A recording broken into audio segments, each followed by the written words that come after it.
பிஸ்மில்லாஹிர்ரஹ்மானிர்ரஹீம். தஹரல் ஃபஸாது fill berry வல் பஹர். தரையிலும் கடலிலும் குழப்பம் வெளிப்பட்டு விட்டது.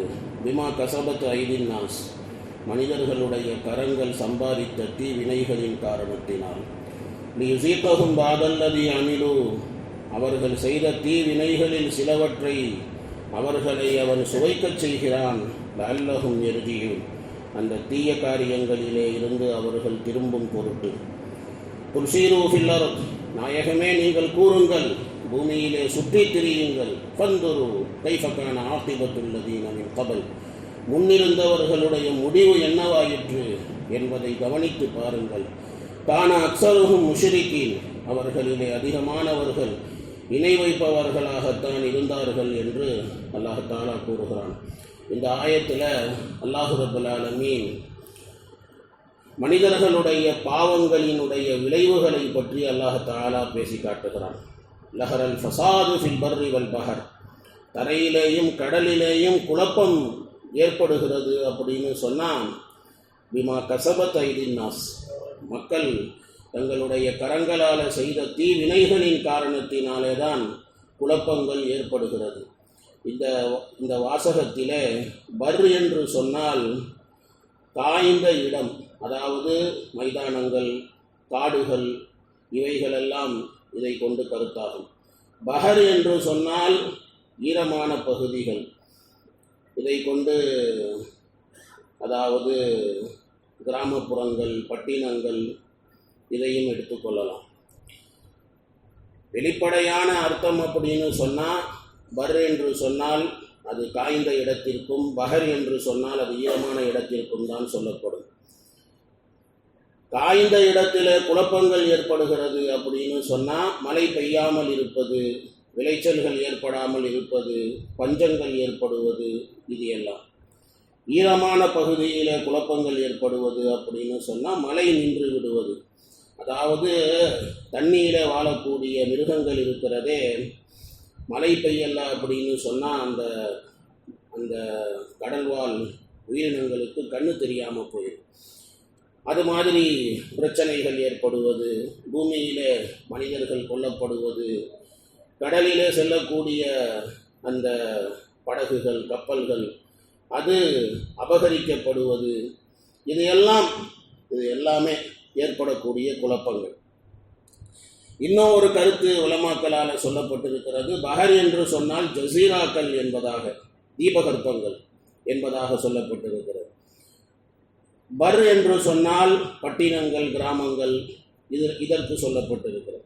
ஆனால் முதல்ல சொல்லப்பட்ட கருத்து வெளிப்படையான கருத்து என்பதாக நான் நினைக்கிறேன். ஸோ முஹம்மது இப்னு இஸ்ஹாக் ரஹ்மத்துல்லாஹி அலைஹி அவர்களுடைய ஒரு அறிவிப்பும் அதற்கு ஆதாரமாக இருக்கிறது. அவங்க ஒரு அறிவிப்பை கொண்டு வந்திருக்கிறார்கள். நபி ஸல்லல்லாஹு அலைஹி வஸல்லம் அவர்கள் ஈலாவுடைய அரசரிடத்திலே ஒப்பந்தம் செய்தார்கள். அந்த ஒப்பந்தம் செய்து அவருடைய பஹரை, அதாவது அவருடைய ஊரை அவருக்கே நபி அவர்கள் கொடுத்தார்கள் அப்படின்னு சொல்லி. அப்போ இந்த ஹதீஸின் அடிப்படையில் பார்க்கின்ற போது அந்த முந்தைய சொல்தான் வெளிப்படையான ஒரு விஷயமாக இருக்கிறது. அதே மாதிரி பழங்கள் விளையாமல் இருப்பது, தானியங்கள் விளையாமல் இருப்பது, இது எல்லாமே மனிதனுடைய பாவங்களினுடைய வெளிப்பாடு தான் என்று அல்லாஹ் தஆலா சொல்லுகிறான். அதாவது அல்லாஹ் தஆலாவுக்கு மாறு செய்யக்கூடியவர்களின் மூலமாகத்தான் இந்த பூமியில குழப்பங்களே ஏற்படுகிறது. வானம் பூமியில குழப்பங்கள் ஏற்படுது அப்படின்னா பாவிகளால தான். யார் அல்லாஹ்வுக்கு மாறு செய்கிறார்களோ அவங்களால. வானம் பூமி சீராக நடக்க வேண்டும் அப்படின்னு சொன்னால் அல்லாஹ்வை வணங்க வேண்டும், அல்லாஹ்வுக்கு கட்டுப்பட்டவர்களாக இருக்க வேண்டும். அபூதாவுத் ஷரீஃபில் ஒரு ஹதீஸ் இருக்கிறது. பூமியில் ஒரு மனிதன் தவறு செய்து விட்டால் அவனுக்கு தண்டனையை நிறைவேற்றுவது இருக்கிறதே, பூமியில் இருப்பவர்களுக்கு 40 நாள் மழை பெய்வதை காட்டிலும் மேலானது அப்படின்னு நபி அவங்க சொன்னாங்க. அதற்கு காரணம் என்ன அப்படின்னு சொன்னால், ஒருத்தன் தப்பு பண்ணான்னு சொன்னால் அவனுக்கு தண்டனை கொடுக்கப்படுகிறது அப்படின்னா அப்போ குற்றவாளிகள் குற்றத்தை செய்வதற்கு பயப்படுவாங்க. அதனால் பாவங்கள் குறையும். பாவங்கள் பூமியில் குறைந்தது அப்படின்னு சொன்னால் வானம் பூமியினுடைய பரக்கத்துகள் என்னவோ அந்த பரக்கத்துகள் மக்களுக்கு சரியான முறையில் வந்து சேரும். ஸோ அதனால் நாயம் ஸல்லல்லாஹு அலைஹி வஸல்லம் அவங்க சொல்றாங்க, ஒரு குற்றவாளிக்கு தண்டனையை நிறைவேற்றுவது பூமியில இருப்பவர்களுக்கு 40 நாள் மழை பெய்யறதை காட்டிலும் அது மேலானது அப்படின்னு. கடைசி காலத்துல பூமியில கடைசி காலத்துல எப்போ ஹஜ்ரத் ஈசா இப்னு மரியம் அலைஹிஸ்ஸலாம் அவர்கள் வருவார்களோ, ரசூலுல்லாஹ்வினுடைய ஷரியத்தின் படிக்கு இங்கே தீர்ப்புகள் வழங்குவார்களோ, பன்றியை கொலை செய்வார்கள், சிலைகளை உடைத்து எறிவார்கள், சிலுவைகளை உடைத்து எறிவார்கள். அதே போல இஸ்லாத்தை ஏற்றுக்கொள்ளாவிட்டால் அவர்களிடத்திலே யுத்தம் புரிவார்கள். இதெல்லாம் நடக்கும் இல்லை. அப்போ ஹஜ்ரத் ஈசா அலைஹிஸ்ஸலாம் அவர்களுடைய காலத்தில் தஜ்ஜாலை பின்பற்றக்கூடியவர்கள் அவங்களை எல்லாம் ஈசா அலைஹிஸ்ஸலாம் அவர்கள் அழித்து விடுவார்கள். அப்புறம் யாஜூஜ் மாஜூஜ் வருவாங்க, அவங்களையும் அழிக்கப்பட்டு விடும். அதுக்கப்புறம் பூமியிடத்தில் சொல்லப்படும், உன்னுடைய பரக்கத்தை நீ திருப்பி கொடு அப்படின்னு சொல்லி. அப்போ அந்த நேரத்தில் விளையக்கூடிய ஒரு மாதுளை பழம் இருக்கிறதே ஒரு பெரிய ஜமாத்துக்கே போதுமானதாக ஆயிடும். ஒரு மாதுளை பழம் விளைஞ்சிச்சுன்னா அது மொத்த ஜமாத்துக்கே அது போதுமானதாக ஆகிவிடும்.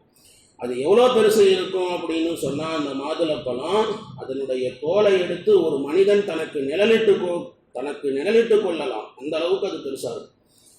ஒரு ஒட்டகத்தினுடைய பால் ஒரு பெரிய ஒரு கோத்திரத்திற்கே போதுமானதாக இருக்கும். இந்த எல்லா பரக்கத்தும் இருக்குது ரசூலுல்லாஹ்வினுடைய ஷரியத்தை பின்பற்றுவதனால் ஏற்படக்கூடிய பரக்கத்துகள் தான் இது எல்லாமே. நீதம், நேர்மை, தர்மம், இதன் படிக்கு எப்போ உலகம் இயங்கி கொண்டு இருக்குமோ அது வரைக்கும் ஹைர் பரக்கத்துகள் இருந்து கொண்டே தான் இருக்கும். மனிதர்கள் பாவங்கள் செய்ய ஆரம்பித்து பாவங்கள் நடந்துச்சு அப்படின்னு சொன்னால் அப்போ பரக்கத்துகள் எப்படி இருக்கும்? பரக்கத்துகளும் குறைஞ்சு போயிடும். இன்னைக்கு உலமாக்களுடைய ஜோடில் அரபிக் காலேஜில் ஏதோ ஒரு நாட்டுக்கு போயிட்டு வந்துட்டு அவங்க சொன்னாங்க, அந்த நாட்டில் இன்னும் கரண்ட்டு இல்லைங்க, 3 வேளை சாப்பாடு இல்லைங்க, ஒரே ஒரு பழத்தை சாப்பிட்டு வாழ்கிறாங்க மக்கள். நாங்கள் டீயை குடித்தா எங்கள் நாட்டு அதிபர் தான் இதையெல்லாம் குடிப்பாங்கன்னு சொல்கிறாங்க. அந்த மக்கள் இன்னும் நல்லா வாழ்ந்துக்கிட்டு இருக்கிறாங்க பழைய காலத்துடைய அந்த மெத்தேடில் அப்படி சொல்லி அவர் சொன்னார். உண்மைதான் அது. எப்போ மனிதர்கள் இருக்கிறார்களே நீதத்தோடும் தர்மத்தோடும் ரசூலுல்லாஹ்வினுடைய ஷரியத்தை பின்பற்றி வாழ ஆரம்பிப்பாங்களோ அல்லாஹ் ஹைர் பரக்கத்துகளை கொடுப்பான். பாவங்கள் அதிகமானுச்சுன்னு சொன்னால் ஹைர் பரக்கத்து போயிடும்.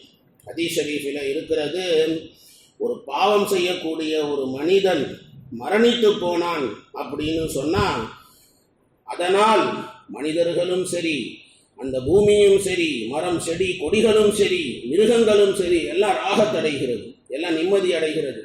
போய் சேர்ந்தாண்டா அப்படி சொல்லி எல்லாம் ராகத்தடையும் அப்படி சொல்லி ஹதீஸில் இருக்கு. முஸ்னத் இமாம் அஹ்மதில் இருக்கிறது. ஜியாதுடைய காலத்தில், ஜியாதுன்னு ஒரு அரசர் இருந்தார், அவருடைய காலத்தில் ஒரு பை ஒன்று கண்டெடுக்கப்பட்டது.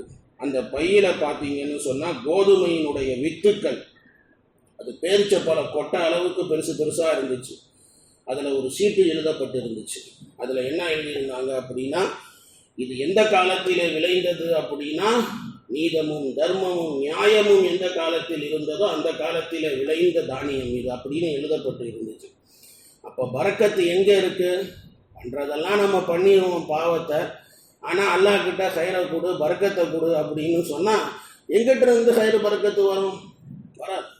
ஸைத் இப்னு அஸ்லம் ரஹ்மத்துல்லாஹி அலைஹி அவர்கள் அறிவிக்கிறார்கள், இதில் ஃபசாத் அப்படின்னு சொல்லப்பட்டிருக்கிறது, அதை கொண்டு ஷிர்க்கு தான் கருத்து அப்படின்னு சொல்கிறாங்க.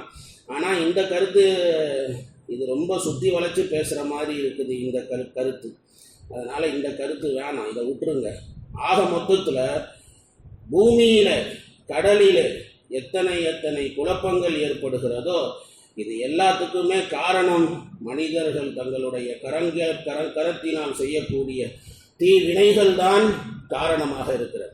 பிறகு அல்லாஹ் ரப்பல் ஆலமீன் சொல்லி காட்டுகின்றான், செல்வம், விளைச்சல், பழம், தானியம், இது எல்லாம் விளைச்சல் குறைந்து போவது இது மனிதர்கள் செய்யக்கூடிய தீவினையினால் அல்லாஹ் தாலா இதை அல்லாஹ் இதை ஏன் ஏற்படுத்துகிறான் அப்படின்னு சொன்னால், இதையெல்லாம் பார்த்தாவது திருந்துங்கய்யா அப்படிங்கிறதுக்காக வேண்டிதான் அல்லாஹ் இதை செய்யலாம். அல்லாஹ் அதுதான் அந்த ஆயத்தில் தஹரல் ஃபசாது ஃபில் பர்ரி வல் பஹர், கடலிலும் தரையிலும் குழப்பம் வெளிப்பட்டு விட்டது, பிமா கஸபத் ஐதீன் நாஸ், மனிதர்களுடைய கரங்கள் செய்த பாவத்தால், லியுஸீகஹும் பஅதல்லதி அமீலு, அவர்கள் செய்த தீவினைகளில் சிலவற்றை அவர்களையே அவன் சுவைக்க வைக்கிறான்.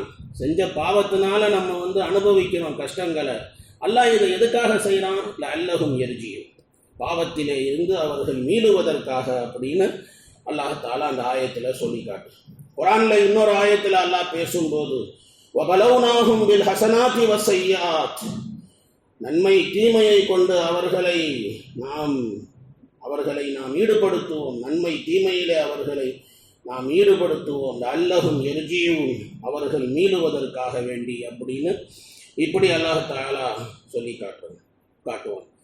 அடுத்த ஆயத்தில் அல்லாஹ் சொல்லுகிறான், நாயகமே நீங்கள் கூறுங்கள், குல் சீரு ஃபில் அர்த், பூமியில சுத்தி பாருங்க, ஒரு இடத்துல இருக்காதீங்க, போங்க பூமியில பல்வேறு இடங்களிலே போயிட்டு சுத்தி பாருங்க.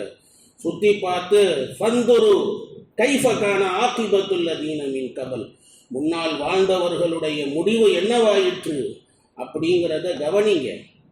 முன்னால் இருந்தவர்கள் எல்லாம் அழிந்து போனார்களே, அழிக்கப்பட்டார்களே, அவங்க மாளிகைகள் அழிக்கப்பட்டதே, எதற்காக அழிக்கப்பட்டது? அவங்க ரசூல்மார்களை ஏற்றுக்கொள்ளவில்லை, அல்லாஹ் தஆலாவுக்கு குஃப்ர் செய்தார்கள், அல்லாஹ்வுக்கு இணை வைத்தார்கள். இதன் காரணத்தினாலே தான் அல்லாஹ் தஆலா இருக்கிறானே அவர்களை அல்லாஹ் அழித்தான். அதையெல்லாம் பார்த்து நீங்க படிப்பினை பெறுங்க. பூமியில சுத்தி பார்த்து இதையெல்லாம் பார்த்து அல்லாஹ்வுடைய குத்ரத்துகளை பார்த்து படிப்பினை பெறுங்கள். அவர்களை எல்லாம் அல்லாஹ் ஏன் அழிச்சான்? கான அக்ஸருஹும் முஷ்ரிக்கீன், அவங்கள் அதிகமானவர்கள் முஷ்ரிக்குகளாக இருந்தார்கள் அப்படின்னு சொல்லி இப்படி அல்லாஹ் ரப்பல் ஆலமீன் சொல்லி காட்டுகின்றான். பிறகு அல்லாஹ் ரப்பல் ஆலமீன் ஃபாகிம் வஜ்ஹக லித்தீனில் கையிம் மின் கப்லி அன் யாத்திய யௌமுன் லா மரத்த லஹு மினல்லாஹ் என்ற ஆயத்தை அல்லாஹ் ஆரம்பிக்கின்றான். அதில் அல்லாஹ் தஆலா வேறு சில விஷயங்களை அல்லாஹ் பேசுகிறான். இன்ஷா அல்லாஹ் நாளைக்கு பார்க்கலாம். சுப்ஹானல்லாஹி பிஹம்திஹி சுப்ஹானக்கல்லாஹும்ம பிஹம்திக நஷ்ஹது அன் லா இலாஹா இல்லா அன்த நஸ்தக்ஃபிருக வ நதூபு இலைக்.